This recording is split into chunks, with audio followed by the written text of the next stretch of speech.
right before the senior prom, they had this thing, Scared Straight, where they would bring a car that was like totaled on prom night. It was like smashed. They'd put it on a flatbed, put it out there and say like, don't drink and drive on prom night, like because of this, right? I still remember that vividly. I'm like, we need that for entrepreneurship. That was Mark Ein on tapping into fear as an entrepreneur. And man, I totally get it. I'm Dan Simons, restaurateur and co-founder of Founding Farmers Restaurant Group. Welcome to Founding DC, the podcast that shines a light on businesses homegrown in the backyard of the nation's capital and the entrepreneurs that make them thrive. My guest today is Mark Ein. Mark is an entrepreneur, a venture capitalist, a founding partner of the Washington Commanders NFL franchise ownership group. He has created, acquired, invested in, and built a series of companies across his remarkable 30-year career.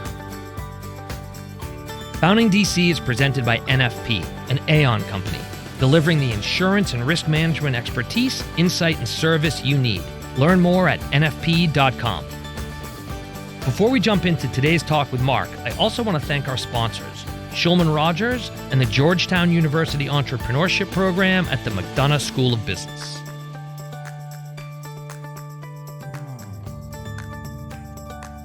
Mark, welcome to the show. Thanks for having me. I am so excited to talk to you because entrepreneurs need role models. We look to other people to pave roads, to watch their wins and losses. And I have been watching your career in DC, and to have this chance to meet with you and dive in, I'm excited, and I do want to dive in. All right, good. Well, I'm ready to go. I'm just a kid who grew up on the mean streets of Chevy Chase and not far from here, and clawed my way to here, and have learned a lot and lived a lot. So I'm excited to talk about everything. I've heard you say that sports and music bring people together, and that has been one of the things that you've been driven to do. Why do you care about bringing people together? Wow, that's a great question. So maybe I'll just tell you a little bit about my family history. It's a little bit fresh in my mind because I went to an event 2 nights ago. So my mom was actually a young child in the Holocaust. And when I was growing up, this wasn't like it at all pounded. We didn't even talk about it that much. But there's something about, I think, the appreciation of the precariousness of life and that you only have one life that was ingrained in us from a young age. And maybe it's because my mom grew up really before the war, not that different than I did in this neighborhood. And then all of a sudden her world got turned upside down and they got deported. And, when she was a young girl with her twin brother and her family, she found herself in a concentration camp. And fortunately, and really quite miraculously, they survived, which was really rare, as a family, and came to America and rebuilt their life. And I thought a lot about that because it was, again, not something we talked about a lot, but I do think from a very young age, I was like, really, life is precarious. You never know from one day to the next what's going to happen. And while you're here, you should make the biggest difference you can. And we all should figure out how to make the biggest difference we can. And so for me, one of the ways of doing that is being so blessed to be back in the community that I grew up in, with these platforms where we can bring people together at a time when it's more important than ever. We're so divided in so many ways. And as the quote you said, which I do say and think about all the time, the two things that bring people together at scale are sports and music. The two times where you get massive audiences coming together. And I'd say sports even a little bit more because everyone's cheering for the name. Everyone's cheering for the name with their city on the front of the jersey. And it doesn't matter what your age is, where you live, your income, your job, your politics, which is the thing that divides us. Everyone's there to root for the team. And so for me, to be that kid from Chevy Chase who wants to make a difference in life and have these platforms where you can go to our stadium and see 60,000 people all coming together is like the most rewarding thing in my life. Last thing I'll say about this is I also won the tennis tournament in town where I was a ball kid, not far from here. And everyone always asks me, like, what's your favorite moment? And they think it's, oh, you got to hit with some player or some great point you watch.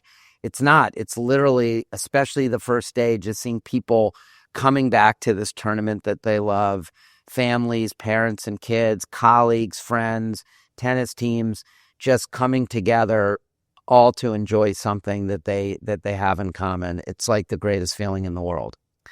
I love hearing you say why it matters to you. So I didn't know that would be your answer. I don't want to let it go unaddressed, the story of Holocaust and Holocaust survival. There's no words that can address that, but I want to acknowledge that. The gift that has given you about the preciousness of life, and then this motivation to therefore bring people together. I have some of this in common. So, and I don't often explain it this way, but, my parents were immigrants. My grandparents fled the Nazis. And while it wasn't talked about in our family overtly, what was clear was being together is what matters. And what I learned to love at a young age was I loved like clearing the table, setting the table. So while you have sports and music, I have food. So my restaurants, for me, people think, we opened a new restaurant just recently, and people think it's cool or it's glamorous or there's something. But, I was bussing tables last night and I was just watching people have their conversations at the table. I was just bussing tables, supporting the staff, watching the new employees do it. I'd seen the whole thing come together and it gave me joy. And that is why I keep doing the entrepreneurial thing. It's that feeling. Yeah. So I'm No, that's great. And I think I should add food because long tables and restaurants also bring people together. It's a different scale, but yeah, when you go to a restaurant, you bring your community together around these wonderful experiences. I'm sure you get that same joy. You just look in the eyes of families who are having a great time. And I'm sure you do too. I remember being that kid. So when I'm at my tennis tournament and I see the 10-year-old kid, I'm like, that was me, and now I have a chance to facilitate it for the next generation. So you go from literally ball boy at a tennis tournament to owning the tennis tournament. Do you sometimes just pinch yourself? Like every day, like literally every day. There's never a day where I don't stop about something in my life and go, this is unbelievable. How did this happen? This is cool. Let's think about how it did happen. Our audience of entrepreneurs, business people, folks that are doing it on the entrepreneurial journey, aspiring to it, building their careers. Sometimes people think that they don't have the thing that some other successful entrepreneur has. In your journey, high caliber education, as you said, the mean streets of Chevy Chase. But is there a thing? Is it the education? Is it where you grew up? Is there a thing that enables this dream to happen that maybe you have and others don't?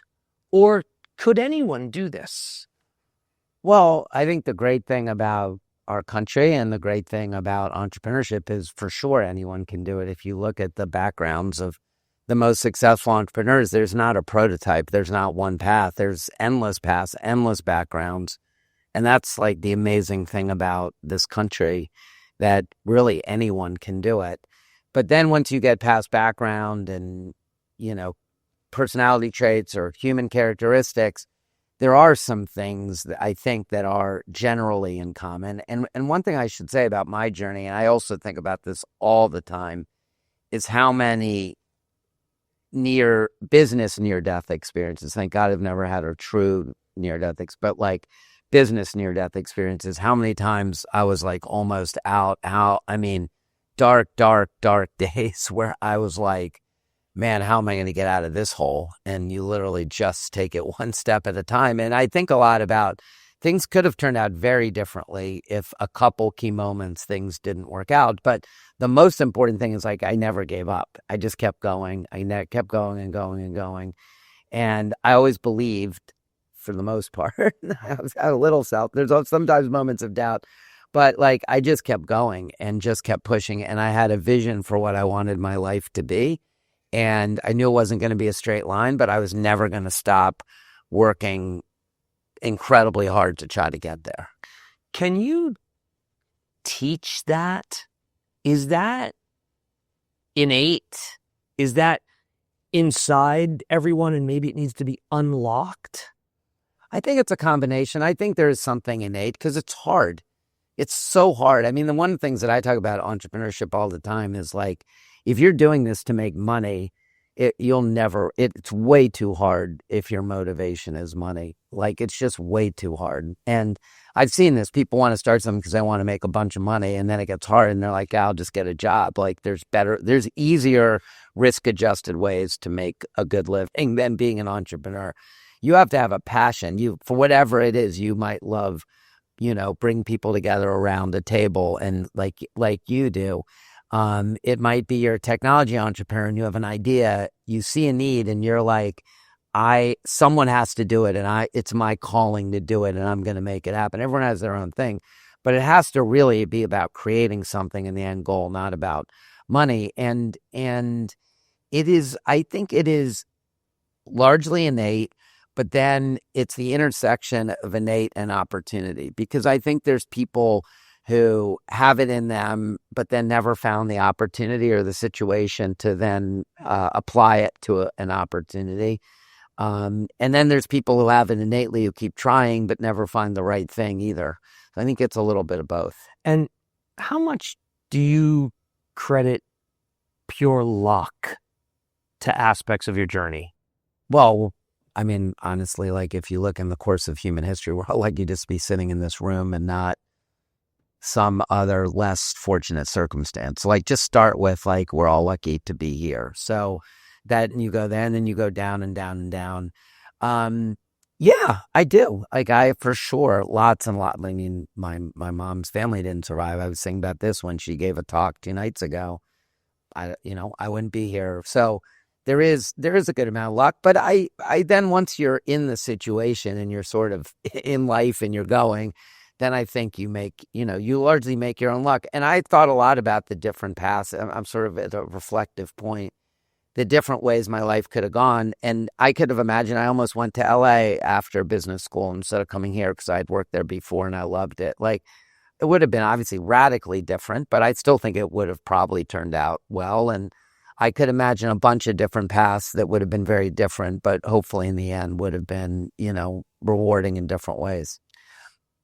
I reflect on this as well, luck versus make your own luck. And I think at least my current thinking, which continues to evolve on just about everything, is each day I feel like as an entrepreneur, I realized that what I previously thought needed to change. It's about staying in the game. Yeah. Because you can't get lucky if you don't stay in the game. Right. So it's the opportunity for the good thing to happen. Yeah.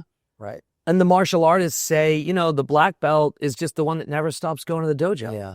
You eventually get somewhere and good things can happen, but giving up, like I had my years of just being broke, being scared. And there was a time my wife and I had just bought our first house, moved out of my mother-in-law's basement after being there for 3 years, which our listeners may hear that story from me. And we were talking about how broke we were. And my second son, I have 3 now, we thought he was asleep on the bed. And we were talking. And I was saying, my wife's name is Susie, and I was saying our first restaurant was failing. And I was saying, I don't know what's going to happen. We can't borrow any more money. And I just ripped that last Chase Bank convenience check out of the thing. And I know what the fees are on that. And we can't make payroll. and I don't know where the money's going to come from. And our mortgage is this. And my wife and I were just talking through the real thing. We thought our son was asleep. Over the following weeks, and he was little, anxiety, like stomach ache all the time. We couldn't figure out what was wrong. And we finally, he said about 2 weeks later, after really this kid was off the rails emotionally. And he said, well, I heard you say that we're not going to be able to live here anymore and we don't have any money. Mm-hmm. And it stayed with me forever. The effect on him, he was so little, but it's also that effect on us as the entrepreneurs.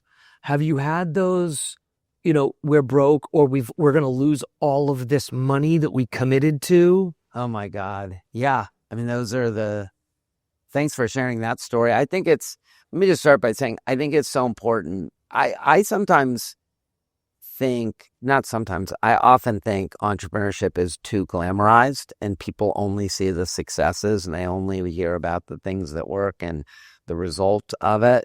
And they don't appreciate how hard it is. And there have been periods where people are just like, go, entrepreneurship, everything. I think it's the greatest thing in the world if it's what you want to do. But it's, first of all, not for everyone. And secondly, it's not that glamorous and it's really hard and it's super stressful.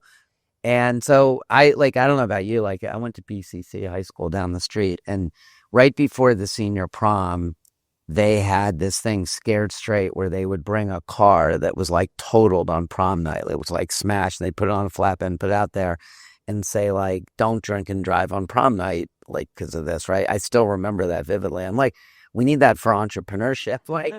People need to hear this story. So it doesn't mean you don't go to prom night, and it doesn't mean you don't become an entrepreneur, but be realistic about that it's not all glamorous. And so, yeah, I had the very first thing. So I had this sort of great pedigree background, education. I worked at Goldman Sachs and at this great venture firm on the West Coast and in Carlisle. And I had a lot of confidence in my ability to be an investor because I had a bunch of success.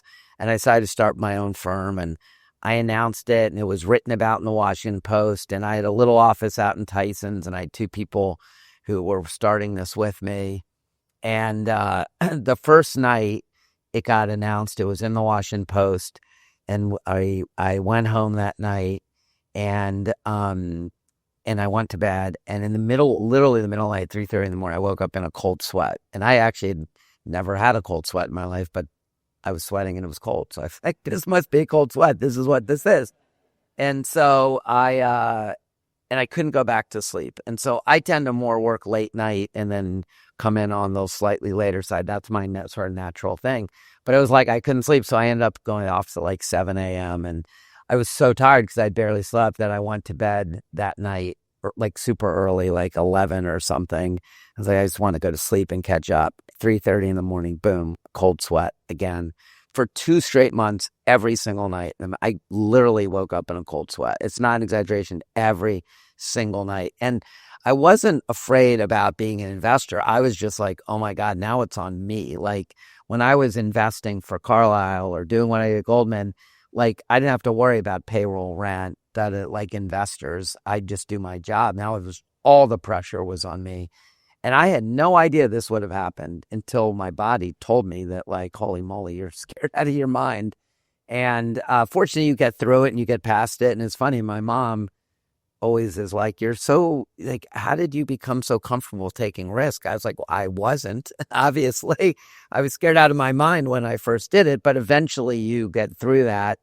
And then you're okay, I'm good. I can do this. And I always say, and it's a saying, but all your strength comes from your hardest times, and you get through that. And then you remember that. But I'm I got through it. I'm good. And then, and then I start my own firm, and it's the go-go, 1999 tech boom, 2000.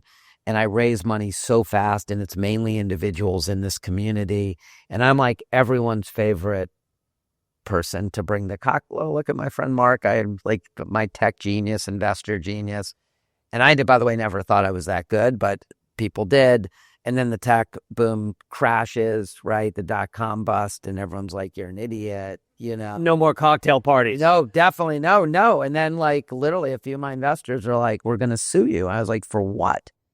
And they're like, we just want our money back. And I'm like, well, I can't give you your money back because I've asked my other investors and they want to stay in. I can't. Different. And they're like, well, we're going to sue you. I said, for what? And they're like, I don't know. We'll depose you and figure out something you did. I was like, oh my God. I'm like, well, first of all, you used to be my friend. So, and I have not forgotten that story. No names. Clearly. I know. I have not. But that was like one of my, but then like the whole, like all of a sudden you're like this heralded person, you're in Washington Post, everyone wants to give you money. And then all of a sudden you're like an idiot and people want to sue you. I still have never been sued or sued anyone in my life, which I'm super proud of. We averted that. But man, like those were one of the dark, and that was a year and a half. That was a year and a half after I got past the cold sweats, and all of a sudden I got that episode. But then you get through that, and then you just build such a strength after that pretty much it can't throw anything at you anymore. Sharing these entrepreneurial, the down times, because they're not just down moments. I think that's the other thing people might think is, oh, that's then a moment. But as you described it, that's weeks, that's months, that's a phase. And I hear you saying it. You just kept going. And now I'm thrilled that it's getting more comfortable for people to talk about mental health in the workplace, to understand, because those cold sweats, we understand that's our subconscious talking to our conscious saying, I got to send some flares off because I'm scared about some stuff down here. So I'm going to turn on the sweat glands, and freak you out. As an investor now, we bring these lessons that you've had. When you're choosing entrepreneurs to invest in, how do you apply your learnings to sort of a lens onto what they may or may not be capable of handling? Yeah. So first of all, just something I had never told that story about like people threatening to sue me. I just realized we're doing a podcast, so I guess people are gonna find out that I still hold a grudge against them, but they'll know exactly who they are. And I also tell you learn in those moments who your friends are, because like as clearly as I can remember those people, I remember the couple people who really like stuck up for me and said, I know these people, let me come use my relationship and credibility to help you. The thing I'd say about that is, and I'll come to your question, is also like just putting myself back in those days. It is like every day for months and imagine going to sleep like I'm honestly like, I had a pretty charmed life. As I said, like I go to these good schools, I have these good jobs, like everything's like da-da-da. And then all of a sudden, everything you had is like potentially getting destroyed. And you have to like go to bed every day, try to sleep, and wake up every day, try to work your way out of it. And you really can only do it one day at a time, one step at a time, solve a little bit every day until you finally get out of it. So I do think that the best investor partners for management teams are ones who've done it themselves. So I think if you haven't actually done it, and you'll hear that consistently, that the best venture capitalist is the one who worked in companies or started companies, because you can't understand this unless you've lived through it truly. Meaning not just they have money, they have spreadsheets, they have analytics, or they're finance people, or they're consultants, or like the day-to-day, like how do you build a business? Sure, you can do that, but like, can you really be that empathetic sounding board for the CEO and their team when they have their issues? And if you've been through it before, you can. And it's interesting. One of the companies I own, Kastle Systems, which hopefully you guys all use to get in and out of your buildings, was a company that the founder had in his mind to retire for a while. And I know now I've met probably 24 people who had met him trying to see if he would sell them the company. And I was fortunate enough to meet him. And I so vividly remember I spent 1 hour with him, and he left that meeting and he talked about his company, how much it meant to him, and how hard it was going to be for him to sell it to someone. And I remember I literally just looked him in the eye and like, I totally understand that. And like, I felt like we'd connected on a genuine, like became a really close friend. Unfortunately, just passed away. But I think the fact that I wasn't a PE firm or a venture firm. I was like a guy who had had my own journey, was why he felt comfortable in the end selling it to me and to no one else. And so whether it's on the front end of being selected to be the person that people want to work with, or when you're in the trenches and you're sort of advising them, the fact that you've done it yourself means everything. I just want to emphasize that point. I think that is a real golden nugget, which I'm always on the hunt for. The relationships matter. Lots of people could have tried to buy his firm. Yeah. But he wanted to sell it to a person, Right. not a buyer. Correct. And you showed up. Yeah. And you were a person. Yeah. Who could also be a buyer. Yeah. And that's what got that deal done. Yeah. That's right. And I'd say I go to the tennis tournament. There was a lot of people who wanted to do that. There was a lot of people who wanted to pay more money for that. I had a history, but I was also a person who was committed to this community. A lot of people were going to move it, so they didn't want to do that. The Commanders deal, where I was intimately involved in doing that was a lot about, having the relationships to make it happen. So yeah, there's a lot of companies that are sold to the highest bidder, and that's all that matters. But to me, in the most special situations are the ones where the human element is a big part of how it all comes together. Let's come back to that human element from mental health, or just the resilience, the ability. As an investor, ideally, you're picking winners or avoiding the losers, or then helping and being additive on their journey. You know now what it takes to get through what I would say are panic attacks and those struggles. Do you look for that as part of your evaluation, like the resilience ability, or what you think might be there? Do you have those conversations with potential? It kind of depends on the situation. I mean, at this point, I focus more on, I've done everything from starting my own things to venture to growth capital to buying things. I tend, for a variety of reasons, to focus more on later stage established stuff. So the fact of you look for different things in someone who's building a startup versus someone who's running an existing business.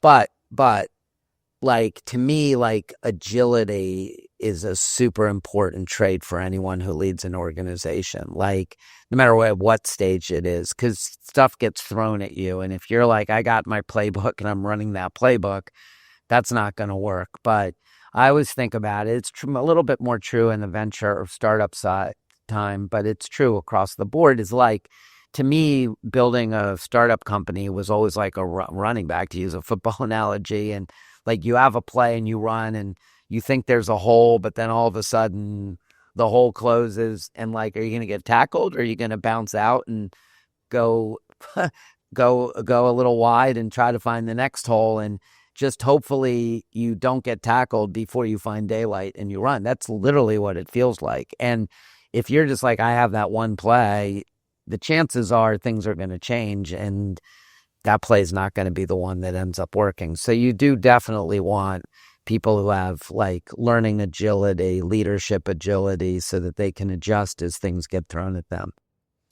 My view is that the most successful business leaders and just career builders are the ones who can adapt. Yeah. And if you can adapt at work, but you can't adapt at home, for me, it's just all one life. Yeah. You're one indivisible human. Yeah. You show up as a whole human at home. You show up as a whole human at work. Yeah. There is no leave your problems at the door. That's not a real thing. Yeah. You bring your whole brain, comes with you inside your skull, and you show up at work. And when that hole closes and I don't know, 600 pounds of lineman is there to kill you, is sort of like when your kid is ill or your relationship is on the rocks or you can't pay your mortgage. If those struggles are so bad that you just collapse, the hole closes and you get cratered inside it, you struggle at home, you struggle at work. So my view is that holistic approach to the person Yeah. is what helps lift up the entrepreneur and the career builder, because I can say to any of our listeners, if hardship hasn't come for you yet in life, Yeah. it's coming. Yeah. Yeah, for sure. No, I mean, yeah, I mean, it all interrelates. And if you have strength when you leave the office or your place of work, that's a huge asset. I will say there are entrepreneurs who are successful in business who don't have that balance or don't have that, and they just over-index in one thing. Mm-hmm. But I don't think that's the goal to me, the goal of life isn't to just be like the most successful business person in the world. It's to make a difference and to have a good life and hopefully touch a lot of people in some ways, but also you mainly focus on the people in your family. And I see the long arc of those stories. We're old enough now to have seen them. And I do see people that are wildly successful at making money, and yet everything else kind of seems like a disaster. And yet it seems okay, and it seems okay. And like, wow, I guess it works. Yeah. And yet, just in my anecdotal views, you watch that arc long enough, it ends sort of unhappily. For sure. For sure. And it's important for people to understand that you can't just look at business success and think that's the end all be all. The other thing I'd say related to this is one of the things I've learned as being an investor I learned this early on. And now there's two life rules on this. One is everyone's greatest strength is the flip side of their greatest weakness. So the things that can make an entrepreneur great are also things that can make an entrepreneur maddening if you're like a venture capitalist. So I learned this. I did this one deal at Carlyle, my first investment, that was like for a while literally more successful than everything they had ever done in the firm's history combined. Now, for a while, it didn't actually end up that way, but it was a super successful thing. It was this entrepreneur who was building a wireless network in a way that no one had ever thought of. And he did something no one thought was possible.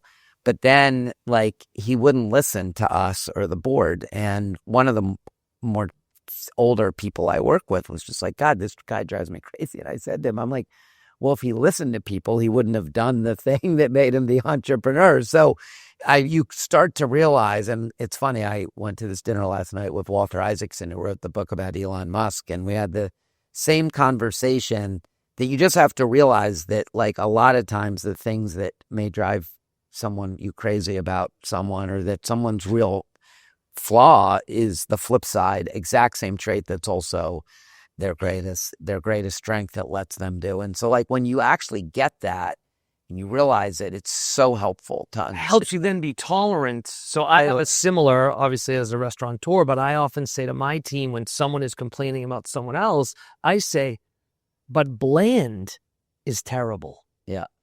And so you need to be a strong flavor. Yeah. Otherwise, Right. doesn't work for everybody, but it works for somebody, and it is the strength. So I have my own version of the strength, the weakness, and the alternative is just empty. Yeah, for sure. So, right. And that's the thing. The more someone has great strengths, invariably that's going to manifest itself somehow in other ways that may be at times viewed less positively. And then the other part of it that I learned, so I had a girlfriend who worked for Bob Rubin, who was the Treasury Secretary, and she told me a thing he said, which is basically once you get past your early 20s, people don't fundamentally change. Like, unless they go through a life-changing event, it can be a health event, it can be a tragedy. But for the most part, you're somewhat fully baked. Now, I think you evolve, but at the core, you're basically the frame of who you are is who you are. And so, like, if you have a plan that's based upon fundamentally changing a grown person, that's a bad plan. Like, that's not going to work. And that's another super helpful thing to have in your mind, because it means, first, let's be realistic about it. And it does not mean people can't grow and be coached and like all that stuff, but they're not going to fundamentally be a different person.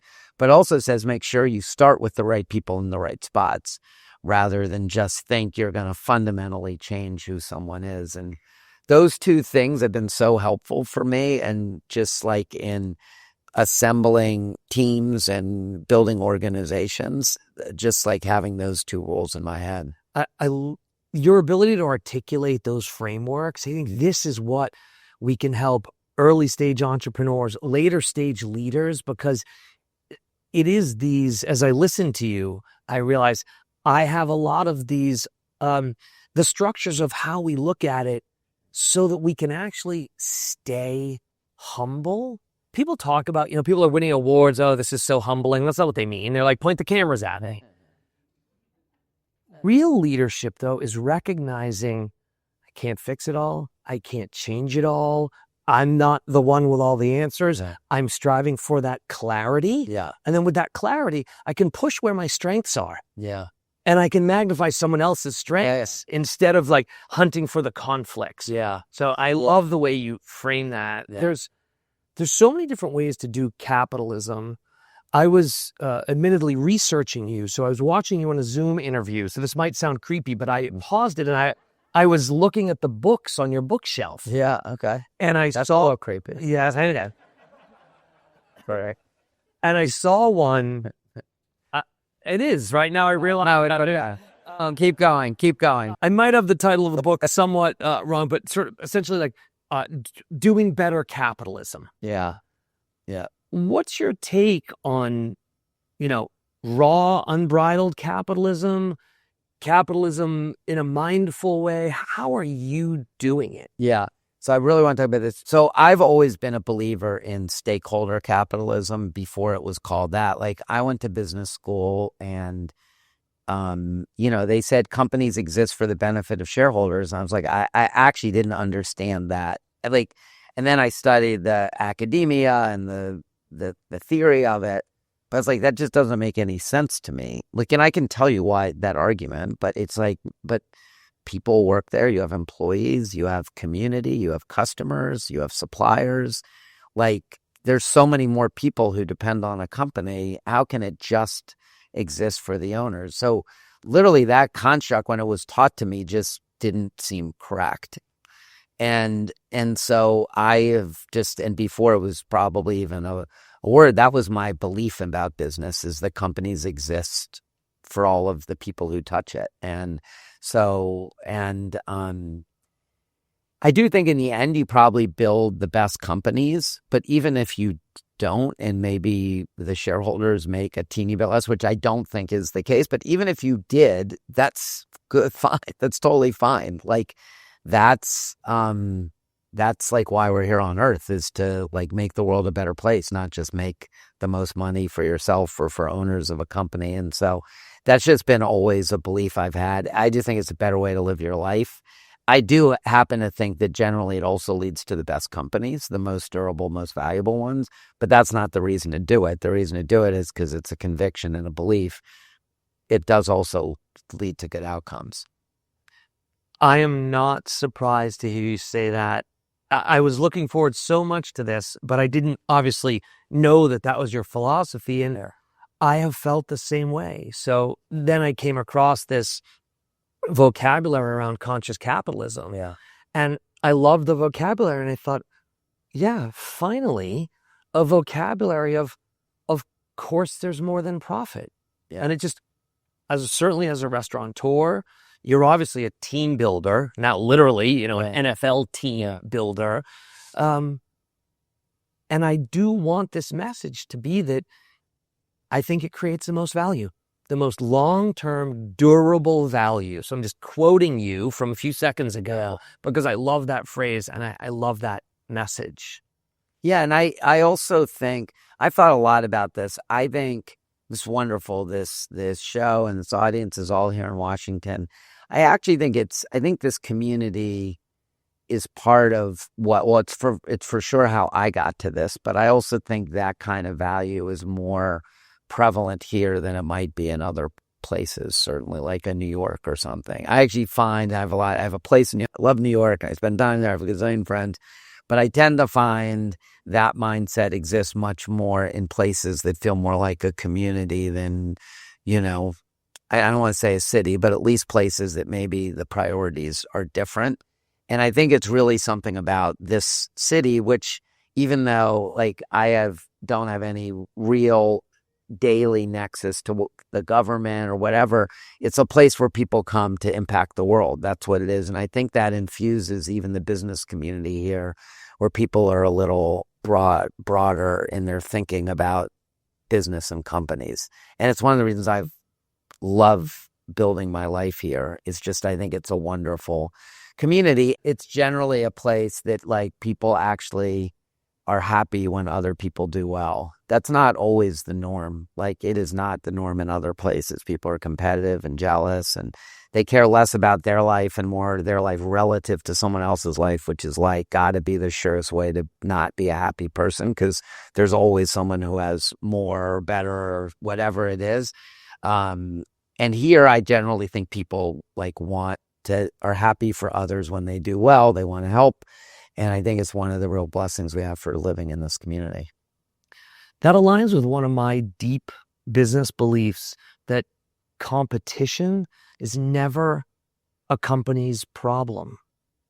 As a restaurateur, my problems are never the restaurant next door or the 75 other great restaurants. My problems are when we don't execute our playbook at an elite level inside the four walls.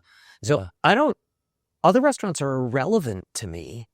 And to some degree, there's a parallel to sports teams as well. Yeah. If you execute the playbook perfectly and your team does that plan, you have a very high likelihood. Now, in sports, you can be disrupted by the opponent. Yeah. But are you able to bring this culture to, the Washington football team, now the Washington Commanders? Well, I actually say it's the opposite. You guys talked about our World Team Tennis team, which like set these records for most consecutive winning matches and championships. And we had these great players, but actually we didn't always have the best players, actually. Like Venus and Serena would play a match or two, but not the whole season. But for sure, that was an example of the whole being bigger than the sum of the parts because of the culture of the organization. And the foundation of the culture was do your best every day. Just do your best, do the most prepared, do your best every day, and you can live with any outcome.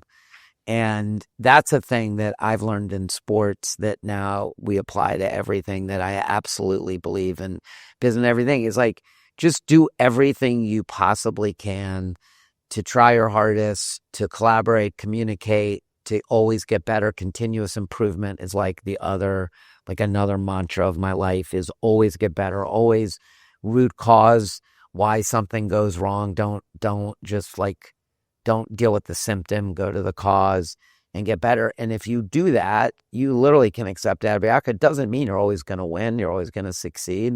Your business doesn't matter, but you don't have any regrets that I didn't do everything in my power to get to the right outcome. Sometimes you win and you didn't do that. But in the end of the day, like, it's all about just doing your best, and then truly you can live with any outcome. And I love seeing like Kobe Bryant or Michael Jordan videos. It was always their mindset too. It's like, if I practice hard as I can, I do my best, I'll accept missing the game-winning shot because I did everything I could. For entrepreneurs, that also is, it's powerful. Trust your process, have a process. Yeah. Do it as you started our conversation. You're doing it for what you believe in. So the exact outcome, you're not doing it to get wealthy or to make the money. And so we can't control the outcomes. That's right. We can control how we go about it. Exactly. And that's why that's such a good life mindset, because you can't totally control the outcomes. Things can happen. Someone can throw a lot of money into what you're trying to do, more than you ever could. And things can happen that are exogenous that you can't control. But if every day you do everything in your power to get the outcomes you want, you really will have no regrets. You won't. I think that is the perfect place to end the conversation. I'm so glad to have you on the show, and it's been really fun to chat with you. Yeah, I enjoyed it so much. Thanks. Appreciate it. Thank you all. I hope you enjoyed my conversation with entrepreneur Mark Ein. It was a blast spending time with him.